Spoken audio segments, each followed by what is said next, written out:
नमस्कार, आप देख रहे हैं बेबाक। मैं अभिसार शर्मा। आप जानते हैं आपके स्क्रीन पर यह शख्स कौन है? यह है ब्रिगेडियर मोहम्मद उस्मान। कौन है ब्रिगेडियर मोहम्मद उस्मान, आप कहेंगे? ब्रिगेडियर मोहम्मद उस्मान वो शख्स है जिसने 1948 में जब पाकिस्तान के साथ भारत का युद्ध हुआ था तो अपना जौहर दिखाया था। यह उस वक्त वरीयता के आधार पर भारतीय सैनिकों में शहीद होने वाले सबसे सीनियर अफसर थे, ब्रिगेडियर मोहम्मद उस्मान।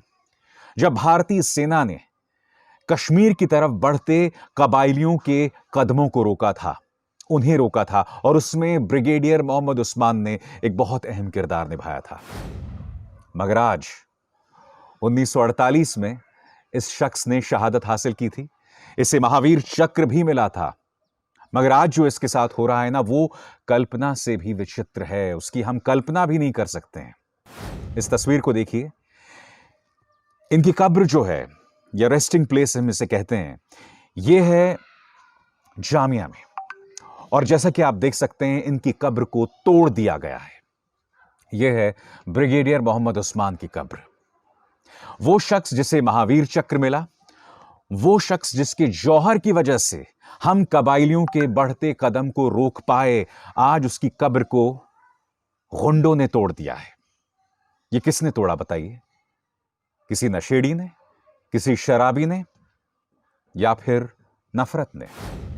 वो नफरत जो हमने कोरोना और लॉकडाउन के दौरान देखी थी, जहां तबलीगी जमात वालों के खिलाफ एक झूठा और घटिया और गलत प्रोपेगेंडा चलाया गया और उसके जरिए मुसलमानों के बॉयकॉट तक की अपील कई लोगों ने कर डाली थी, जिसमें सत्ताधारी नेता शामिल थे। क्या यह महज इत्तेफाक है कि ब्रिगेडियर मोहम्मद उस्मान की कब्र को इस तरह से तोड़ दिया गया? और आप जानते हैं, हर साल उनकी शहादत वाले दिन, या हर साल जब भी कोई अहम दिन आता था, तो भारतीय सेना अपनी श्रद्धांजलि उन्हें जरूर देती थी। मगर आज इस कब्र को देखकर दोस्तों, मेरा दिल रो रहा है। मेरा दिल इसलिए रो रहा है कि हम अपने शहीदों का इस तरह से अपमान कर रहे हैं। मेरा दिल इसलिए रो रहा है कि किसी को परवाह नहीं है। आज मैं आपसे पूछना चाहता हूं कि क्या हमने शहादत को भी हिंदुओं और मुसलमानों में बांट दिया? क्या यह महज एक इत्तेफाक है कि इस तरह से ब्रिगेडियर मोहम्मद उस्मान की कब्र को तोड़ दिया गया है? मैं फिर दोहराना चाहूंगा, यह वो शख्स है जिसकी वजह से हमने बढ़ते कबायलियों के कदमों को रोका था, और आज इस तरह से इनका ये हश्र कर दिया गया है। मैं जानना चाहता हूं कि उनकी शहादत को किसकी भेंट कर दिया गया? नफरत की भेंट तो नहीं कर दिया गया ना? क्योंकि देखिए, देश में कल्पना से भी विचित्र हो रहा है। इस देश में वो हो रहा है जिसकी आप और हम कल्पना भी नहीं कर सकते हैं। किसी ने सोचा था कि जब कोरोना आएगा तो हम उस लड़ाई को भी हिंदू मुस्लिम कर देंगे, क्योंकि उसके अंदर एक सरकार अपनी नाकामी को छिपाना चाहती थी, और उसे छिपाने का सबसे अच्छा जरिया क्या था कि उसे डाइवर्ट कर दो, उसका ध्यान कहीं और कर दो, और जनता का ध्यान बहुत आसानी से हिंदू मुस्लिम में किया जाता है, और उसके लिए आपका पालतू मीडिया बैठा हुआ है। मगर तौहीन किसकी हुई? तौहीन हुई हमारे शहीदों की। और मैं बार बार कह रहा हूं, इसी तरह से तौहीन होती रहेगी हमारे शहीदों की। और यह मत सोचिए कि बेइज्जत सिर्फ ब्रिगेडियर मोहम्मद उस्मान हुए। आपको याद करना होगा कि हाल ही में हमारे 20 जवान, हमारे 20 सैनिक चीन के साथ हुए संघर्ष में शहीद हो गए थे। उनकी शहादत को भारतीय जनता पार्टी चुनावों में भुनाती रही, मगर जिस चीन ने उनके साथ ऐसा सुलूक किया, उसके साथ क्या हुआ, उसको लेकर आज तक प्रधानमंत्री नरेंद्र मोदी के मुंह से एक शब्द नहीं निकला है। यानी कि चीन के बारे में एक शब्द तक नहीं कहा है उन्होंने। कभी आपने उनके मुंह से चीन सुना है? तो यह हालत कर दी जाती है हमारे सैनिकों की। मैं नहीं भूला हूं, देश का सबसे लोकप्रिय चैनल और उसकी वो एंकर जिसने कहा था, जिसने 2000 के नोट में भी चिप ढूंढ लिया था, उसने कहा था, देखिए, सीमा पर दोष सरकार का थोड़ी है, दोष तो सैनिक का है। याद है आपको? दोष सैनिक का है जो सीमा पर खड़ा है और रक्षा कर रहा है। यानी कि जब प्रधानमंत्री ये कहते हैं कि बादलों की आड़ लेकर, क्लाउड का फायदा उठाकर मैंने सर्जिकल स्ट्राइक करा दिया बालाकोट में, तब तो आप प्रधानमंत्री से ये नहीं पूछते हैं या उनसे ये सवाल नहीं करते हैं कि प्रधानमंत्री ये आपने थोड़ा ना किया था, ये तो हमारी वायुसेना ने किया था। मगर दूसरी तरफ जब हमारे सैनिक शहीद होते हैं या चीन हमारी जमीन पर कब्जा कर लेता है, तब आप हमारे सैनिकों पर सवाल उठाते हैं। आज मैं सवाल उठाना चाहता हूं इस देश के दोहरे मापदंड पर। मैं सवाल उठाना चाहता हूं पिछले कुछ सालों से पनप रही इस सोच पर, जो शहादत को और हमारे सैनिकों को अपने राजनीति के लिए इस्तेमाल करती है। और इसकी जीती जागती मिसाल है ब्रिगेडियर मोहम्मद उस्मान। आपको लगाम लगानी पड़ेगी अपनी इस नफरत पर, क्योंकि ब्रिगेडियर मोहम्मद उस्मान की कब्र के साथ जो हुआ है ना, वो कल्पना से भी विचित्र है। मैं यही उम्मीद कर रहा हूं दोस्तों कि ये काम किसी नशेड़ी, किसी शराबी का हो, और मैं ईश्वर से यही प्रार्थना कर रहा हूं कि ऐसा ना हो दोस्तों कि इसके पीछे किसी तरह की नफरत है, वही नफरत जो 24 घंटे इन मीडिया चैनल्स के जरिए परोसी जाती है। बहुत दुख की बात है दोस्तों।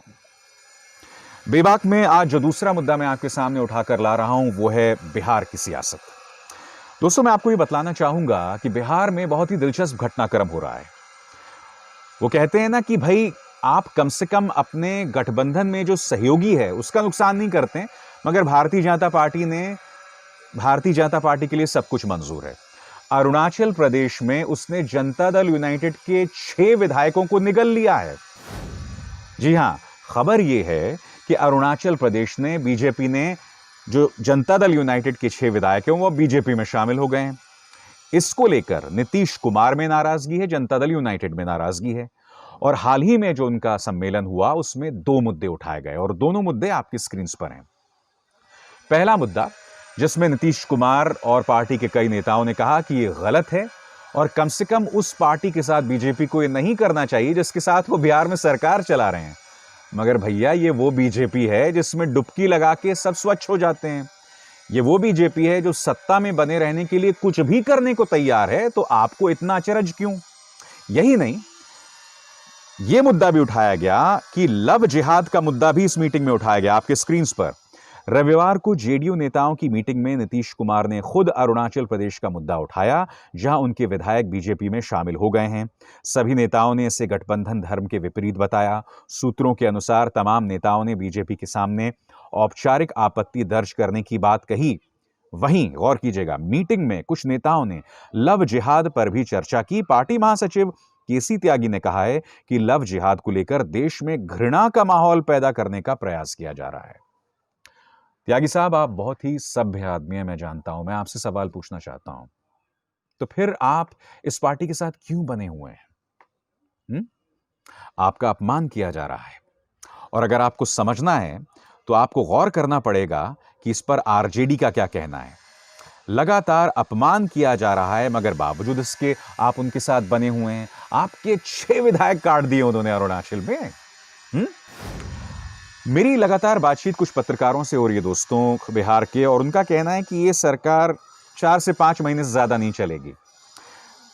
पता नहीं ये बात सही है या नहीं, मगर उसके लिए आपको 2 चीजों पर गौर करना पड़ेगा। सबसे पहले इस मुद्दे पर आरजेडी का क्या कहना है, क्योंकि आरजेडी का यहां पर यह कहना है कि हम जो है यहां पर एक इन्होंने इशारा किया है कि राष्ट्रीय जनता दल जो है वो जनता दल यूनाइटेड के साथ मिलकर फिर से सरकार बनाने को तैयार है।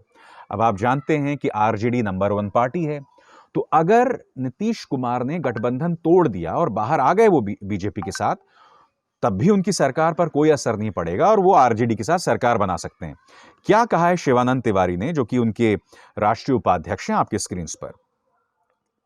राजद के राष्ट्रीय उपाध्यक्ष शिवानंद तिवारी ने स्पष्ट किया कि गेंद जनता दल यूनाइटेड नेतृत्व के पाले में है, जिन्हें समझना चाहिए कि अरुणाचल प्रदेश में जनता दल यूनाइटेड के विधायकों के सामूहिक रूप से भाजपा में शामिल होने के घटनाक्रम का मकसद पुरानी बातों का बदला लेना है। तिवारी ने 1 दशक पहले की बात की, जब नीतीश ने भाजपा की राष्ट्रीय कार्यकारिणी में भाग लेने पटना आए पार्टी नेताओं के लिए आयोजित रात्रि भोज रद्द कर दिया, जिसमें नरेंद्र मोदी शामिल थे। तो कहीं ना कहीं शिवानंद तिवारी इस बात का इशारा कर रहे हैं कि नरेंद्र मोदी पुरानी बातों को भूलते नहीं, और उसी का बदला लिया जा रहा है अरुणाचल प्रदेश के तौर पर।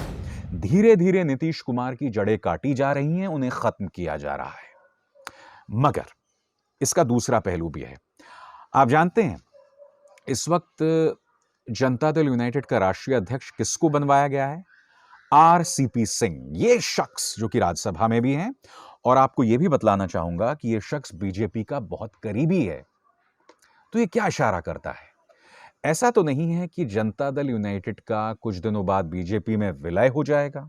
क्योंकि नीतीश कुमार की इस बात पर गौर कीजिए जो उन्होंने आज कही है, उससे मामला जो है वो थोड़ा सा अलग हो जाता है। सुनिए क्या कह रहे हैं वो। मेरी कोई मंशा नहीं थी मुख्यमंत्री बनने की। मैंने कहा था कि जनता ने अपना जो मैंडेट दिया है उसके अंतर्गत किसी को भी मुख्यमंत्री बनाया जा सकता है। बीजेपी भी चाहे तो अपना मुख्यमंत्री बना सकती है, ये नीतीश कुमार ने कहा है। और ये एएनआई का बयान है आज ही, यानी कि 27/12/2020 का उनका यह बयान। नीतीश के इस बयान के क्या मायने हैं? क्या नीतीश पूरी तरह से दंडवत हो चुके हैं बीजेपी के सामने? नंबर 1। या कहीं ना कहीं ये नीतीश कुमार की नाराजगी तो नहीं है कि वो चुनौती लगातार दे रहे हैं बीजेपी को, चलिए आप उठाइए कोई कदम, हम भी निकलते हैं फिर गठबंधन से बाहर। क्योंकि देखिए एक बात तय है कि नीतीश को लगातार बीजेपी जलील कर रही है, लगातार उनके नेता जलील कर रहे हैं। हालांकि इसी बयान पर सुशील कुमार मोदी ने कहा है, जो आपकी स्क्रीन पर है, आज ही का बयान है कि देखिए हमने साथ मिलकर चुनाव लड़ा था और नीतीश कुमार हमारे जो है चेहरे थे और वही मुख्यमंत्री बने रहेंगे। उन्होंने आगे यह भी कहा कि बेशक अरुणाचल प्रदेश के 6 विधायक जनता दल यूनाइटेड के बीजेपी में शामिल हो गए हैं, मगर उसको लेकर कोई खटास नहीं है। मगर आप जानते हैं कि जनता दल यूनाइटेड की राष्ट्रीय कार्यकारिणी हुई, जिसमें नेताओं ने कहा कि इस बात को लेकर औपचारिक तौर पर शिकायत दर्ज की जाए। अब सवाल यहां पर यह है, क्या नीतीश कुमार अपनी रीढ़ को बरकरार रखेंगे या बीजेपी के सामने नतमस्तक होकर वो बीजेपी को उसे रौंदने देंगे? ये तमाम प्रश्न हमारे सामने मुंह खड़े हैं।